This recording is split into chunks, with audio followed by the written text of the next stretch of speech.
Ashama harka fuunee akkam jirtanii kabajamtoota fi jaalatamtoota chaayinaa laayyaantu asallaa jiru jalatti argamtan. Nagaan kuba gartattis na qaqqabu viidiyoon tun gabaabduudha kaa egaa haga dhumaa laala laayik godhaa isiniin jedha. Warroonni baadiyyaatti goomman oddoodhaa guurtanii affeellattan. Baay'ee hawweetan goommanni kun akka garuu waggaa laalan xixiqqaa fakkaata malee baay'ee jajjabaadha.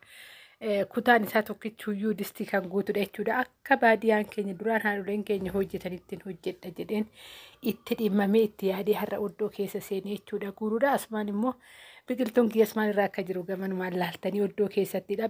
Bakka biqiltuun jiru baay'ee akka boqqoolloo kan akka wantoonni adda addaa hin ta'u biqiltuun ni dhuunfata waan ta'eef biqiltuu oddoo tokko biqiltuu baay'inaan jira. Kanaafidha garuu goommanni immoo boqqoolloon haa ta'uu baatu malee. Goommanni immoo bareeda ta'e jechuudha. Irraa gadee waraabee waan ta'eef malee baay'ee gurguddaadhaan isiniin jedha. Kanaafuyyuu akka maatiin keenya duraanii haadholeen keenyatti affeellatanitti affeeledheen kara oddoo kanaatitti seenee buqqisadhe yookaan cabsee affeeledheetan. Achumaan immoo akkamitti maalan hawwee maalin hojjechuu barbaada achumaan yaadannoo isinii ta'a warroon akkatti nyaatan daabboo wajjiniin. Asitti immoo daabboo bukeesseen eelerra godheen jira jechuudha. Haga inni eelerratti ol bukaa'utti immoo asitti goomman kiyya muradheen jira. Egaa kaa haga dhumaan ilaaltan jechuudha. Daabboo muratanii goomman isaanirra godhatanii nyaatan.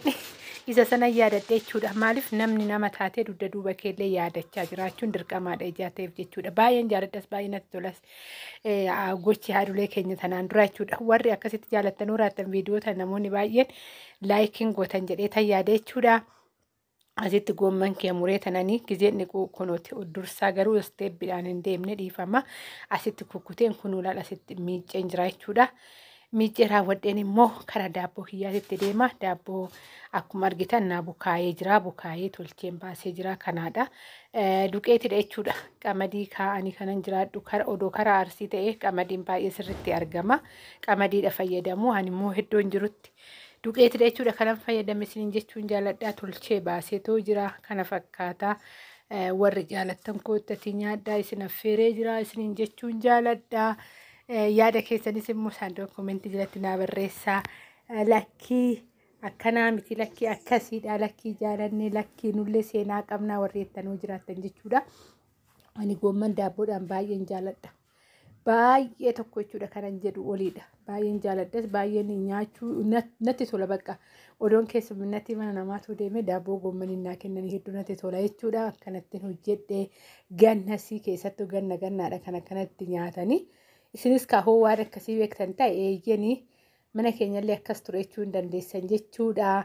Egaa akkanaadha goomman affeelanii ka'anii waggaa namaaf keessattuu qorra yeroo maalidhaa aramaa aramanii galanitti namaa kennan tokko egaa biyya qorraa itti dhaladhee guddadde waan ta'eef waan nama ho'isuu nyaatudha.